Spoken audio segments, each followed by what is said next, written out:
Gents, I just want to pause the episode for a moment to let you know about the Strong Men of Value Academy. You will have heard me refer to it a number of times, and I want to bring more attention to it. So this isn't just a program, it's a life-changing environment and community of men who are focused on personal and professional growth. We're looking at areas of relationships, wealth, and health, things to help you thrive and maximize your life. Imagine having bi-monthly one-on-one coaching sessions with myself, weekly group coaching calls, and an incredible brotherhood of high achievers by your side. Now, we're diving into resilience, leadership, and holistic growth to not just succeed in your career, but to thrive in your health and your relationships. Your journey to greatness, it starts here. So join the movement and you can apply for the Strong Men of Value Academy. You can head to themanthatcanproject.com to find out more. I didn't sign up for this. You might be thinking to yourself with your partner, you never did that before, but now you're doing it. And the reality is maybe they didn't do that before, but they were hiding that. That is part of who they are. Maybe you're doing things that maybe you didn't do in the early stages because you wanted to put up your best foot forward. You wanted to impress, but now it's coming out because it is part of who you are. The Man That Can Project podcast, a podcast empowering career-driven men to live more fulfilling lives. We are here to challenge your beliefs, redefine success, and talk about the important stuff in a relatable way. Don't forget to subscribe and leave a review. My name's Lachlan Stuart. Let's get into it. The 3 phases of relationships, that is what we will be diving into on today's episode. So if you stick around to the end, I'm not only going to share these 3 stages with you and some personal stories, I'll give you what I believe are frameworks that have helped me go from phase 1 to phase 2. Phase 2, where most relationships either fall apart or they stay together and they just, in my opinion, just rot because they don't know how to go to phase 3, or they don't want to put the work in to go to phase 3, which is where the most incredible relationships are. So stick with me to the end and I'm going to give you that framework. Before we dive in, once again, if you're here for the first time checking out the podcast, thank you for stopping by. I aim to deliver extreme amounts of value for men to help you be able to take your life to that next level and live an inspired life. Now, an inspired life is something that you get to create for yourself. I'm a big believer that we can learn a lot from people from all walks of life, and we can use their perspective, experiences to fast track our own success and understanding around what we want as men and as individuals. I then believe that if you can get a framework, okay, it takes away a lot of overwhelm, because if you can see where you're at in a specific framework, you can then go, okay, this is where I'm at. This is what I need to figure out or find out in order to tick that off. So then I can move to the next stage, because ultimately we're building our life brick by brick. And within our Strong Men of Value Academy, which is our main program that we offer at the Man That Can Project, we have 6 phases, and I'm not going to go into that and bore you with that now. I wouldn't even bore you, probably excite you with that now. We're going to get back into the episode, but as I said, for the new listeners, if you're here, make sure you hit the subscribe button so you don't miss episodes. We drop episodes every Thursday, which are solo episodes with myself. You know, as I said, today it's a coaching one around those 3 phases or stages of relationships, which is extremely valuable for men. And on Mondays, I interview guest experts, whether they're athletes, incredible business owners, or just coaches themselves that can provide values, perspectives, and stories to help you better improve your life. So make sure you subscribe so you don't miss any of those episodes. Back to the episode. So a great quote I read when I was doing a bit more, I guess, structuring for this podcast was this: a great relationship, love is a constant dance between connection and disconnection.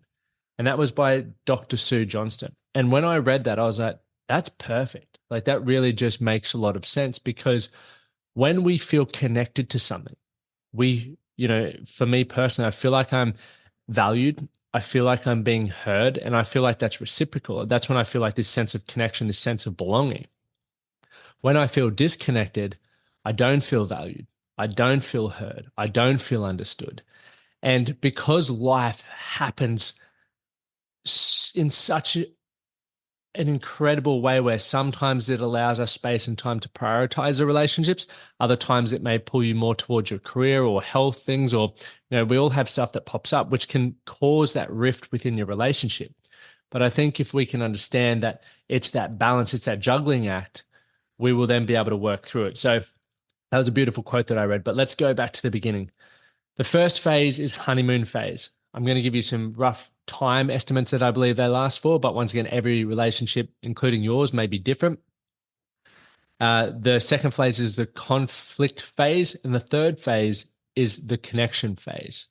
Okay, the connection phase is where I believe all relationships should be aspiring to grow to. Many don't get there.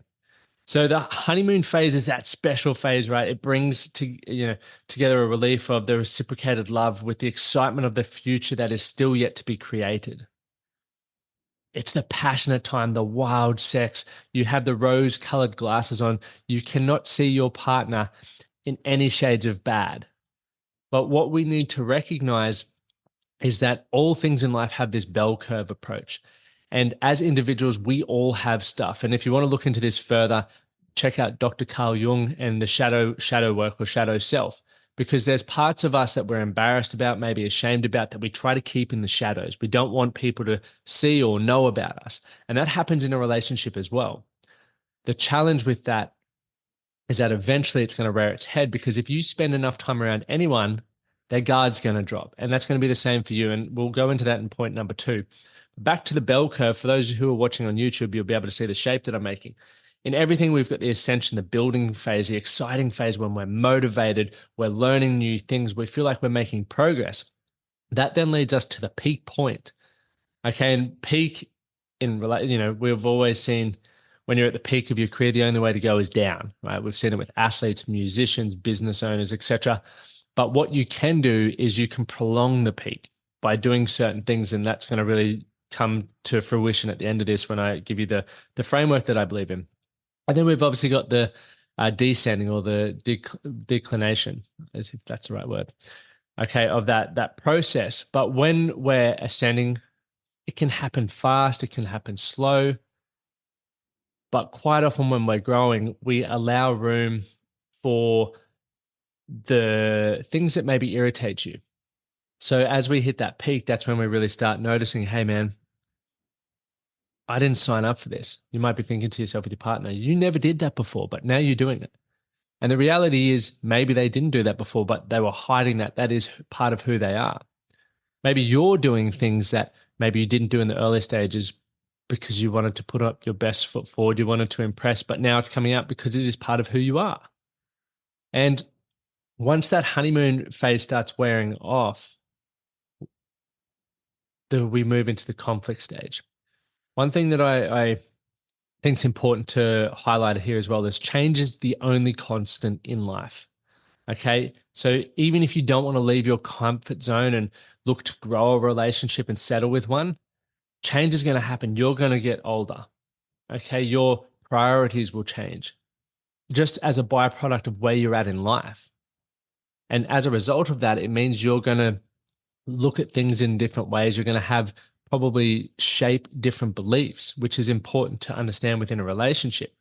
So for me, when I'm thinking about the honeymoon phase, and you may be there, you may be past that, or you may not even be in a relationship yet, but this is mindful to be wary of. We all want to go back to the honeymoon phase. It's where everyone wants to live. It's exciting. It's all of those things that I mentioned earlier. Okay. But by nature, we cannot sustain it. Hormonally, with the bloody dopamine hits, eventually it settles, as with anything that's new and exciting. And that is okay. It does not mean that your relationship is broken. There are plenty of people who just go, oh, that our relationship must be broken. I need to get over this one and get to the next one. I need to keep finding that, honeymoon high, as we'd call it. But the honeymoon high always will wear off. And if you seek to have a long-term relationship, one that is full of passion, that is full of love, and you really are building a life together, you need to understand that and be okay with it and accept that your relationship is not broken. We're just moving into phase 2, right? The conflict phase. Another thing I just want to quickly highlight with the honeymoon phase, and I'll share a personal story here. You can be codependent in a relationship, meaning that they're all that matter. You want to spend all your time around them, and you start sacrificing other areas of your life, whether it's your health, your other relationships with your mates, because you just want to be around them all the time. And then you've got the interdependent, where you're excited about this relationship, but you're still making time for the life that you had prior. And codependency is not healthy. And I'll get into that as we go through it. But many people, and I did this early on in many relationships, all my mates would say, man, we never see you anywhere more. You're always with X. And I was like, no, man, we're just spending a bit of time, but I'll make time for you. And then I would always bail to spend time with the girlfriend at the time. Where I was very fortunate with my now wife is we lived 2 hours apart.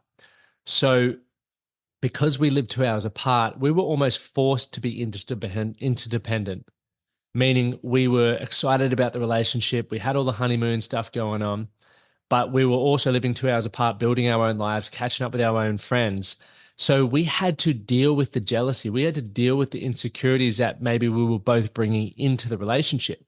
Had we not had the opportunity to do that, we would have been codependent to the point where we would have suffocated each other and not dealt with the insecurities and the jealousy and whatever other baggage we were bringing, right? We all come with baggage.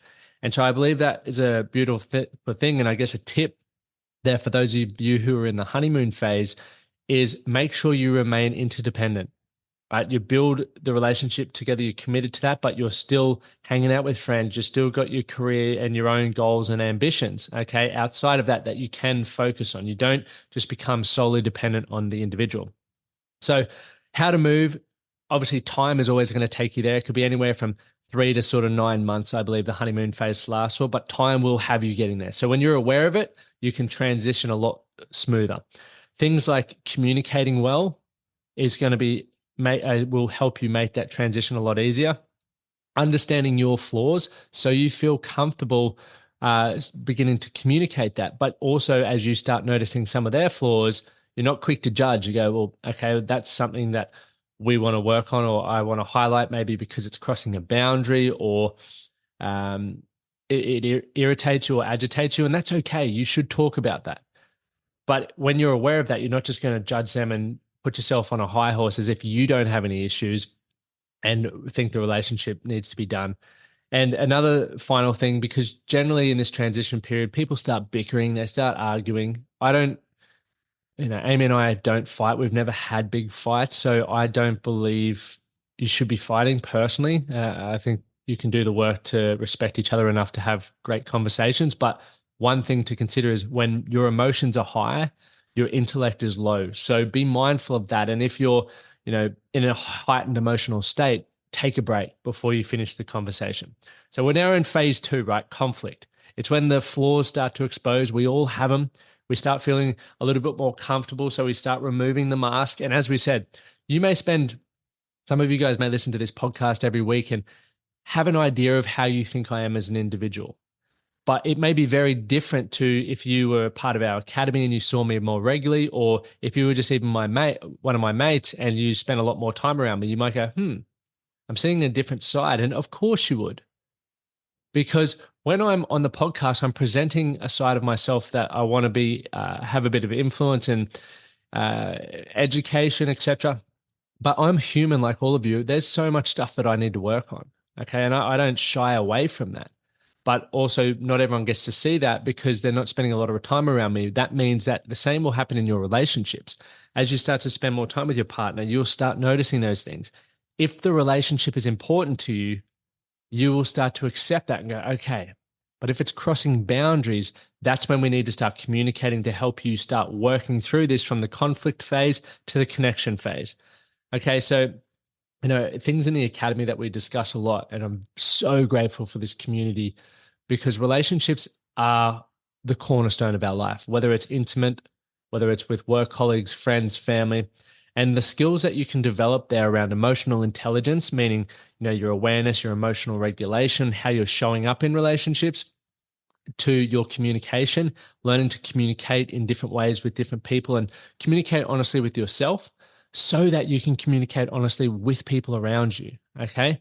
And then just accepting you for you. A lot of people are embarrassed about themselves. They don't feel worthy and they project that onto other people. This is why the work with you must come first. And it's what we prioritize in the academy, helping you get to a point where you're a man of value, right? A strong man of value, someone who knows what you stand for, knows how you show up, knows the influence that you want to have in your life, because then you can communicate that, you can set boundaries, you can lead people, right? Very important things, and you can lead your relationship. Most men can't do that, which is why the relationships don't go the way they want them to. You know, we all have insecurities, we all have traumas, we all have fears. That is normal. But being aware of that and being able to manage that in this juggling act is what's going to help move you to that connection phase. Okay. A few other things to be mindful of is agree to do the work, right? And when I say the work, it's what we do in the academy. It could be understanding yourself more. Some things that I do, I write because I want to understand what's going on in my head. I listen to podcasts like you're doing right now. I read books. I have conversations and ask questions that I'm genuinely curious about because I just want perspective, right? Perspective helps me make better decisions. Better decisions lead to better outcomes. So you need to be conscious of your triggers, the things that arc you up, maybe with your partner. We all have them, but if you can be mindful of them, you can discuss them, okay? But you can also learn to manage them. You need to drop the defenses. I remember I used to just be aggressive and angry when people would challenge me. Or in times when Amy and I would be working through something together, I would shut down because I didn't know how to communicate what I was feeling. So the easiest thing for me to do, so I wouldn't say something wrong, was to shut down. But that wasn't effective because then she thought I was just not interested in solving the challenge that we were working through. So it becomes very important to do the work on yourself. And an exercise there just that's come to mind that I do a lot with our clients is if you're not comfortable with articulating or saying saying how you feel, start filming yourself, right? Talking. You don't have to share it with anyone, but watch it back, right? You're going to get feedback around how you're showing up, the words that you're using every time that you don't really say the thing that you meant to say, because you can go, okay, next time if I get this opportunity or when I film myself again, I'll say it this way. That's how we make progress. So that's a good little exercise for you. But to go from the conflict phase to now where we want to be with the connection phase, where most relationships do not get to, here's a few things that I would do. Number one, do the work on yourself. And if you're struggling, I've already mentioned a few things you can do: podcast, listen to book, ask questions you're curious about, join the academy. We'll be able to really help you there. This is what the academy is about. Make time to grow as a couple. As you live with anyone long enough, you take them for granted, right? You think that because you're living under the same roof, that's counted as time together. It's not. You still need to make time for connection, for valued time. So make sure you, whether it's date nights or scheduling time together as a couple, do things like that. I was on a podcast last night with Ryan Drake. So I think it's called Behind the Business. And we were talking about it. I was like, Amy and I make sure that we talk before we go to bed. While we're laying in bed, we just have a couple of minutes chat, check in on how the day's been, any stresses, all of that sort of stuff. And that makes us feel connected because I know what she's experiencing and she can also then understand what I'm experiencing. So there's a good thing to do there. And thirdly, I think this is extremely important for that moving you to the connection phase is continually have new experiences. Don't just get stuck in routine, right? Routine means you don't need to think. Habits mean you don't need to think. It's important to be attentive. It's important to think. It's important to show up in your relationship. So continually do new things. Don't worry about whether you enjoy it or not. Obviously, if you know the person well, you'll be able to make more accurate decisions around what they maybe enjoy or whatever. But look, Amy and I have done so many random things over the years, and some of them we've not liked at all. Like we did a ghost tour here in Nashville, and we were just like, let's do it. It's random, starts at 9 p.m. I'm normally in bed by then, but it was cool. Like I wouldn't rave about it, but it was very interesting. And then it also gave us an idea for our next date to do a history tour, because during the ghost tour, we learned a lot about the Nashville history, and we're like, that's actually interesting. I want to do that. So there's some good things to do from the connection. But now we're in phase 3, connection. This is when you know you're committed and you know you're accepting of your other partner, regardless of, the flaws, the insecurities, the strengths. We all have all of those things, but this is where we are clear as individuals around our wants, our needs, our desires, our boundaries, our expectations, our personal standards, because you can then communicate that with your partner and vice versa. They should be clear on that as well so that you can support each other. You also want to have those wants, needs, and desires as a couple. Okay. It's important to have those. You're ultimately becoming a team. And for anyone who's played team sport, this is why, once again, why I'm a big believer everyone should play team sport growing up, is you start to understand your role. And throughout a season of sport, for example, there are injuries, right? Which means your role in the team may change.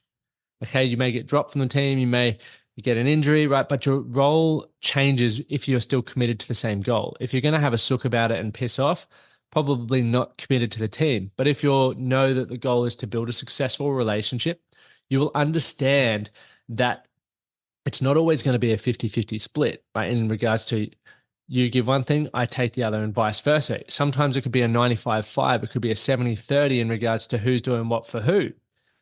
Now, I want to be very clear. If it's always 95-5 or 70-30, then that's not a healthy relationship, but it swings like a pendulum. And if you're watching me on YouTube, you'll see the hands moving.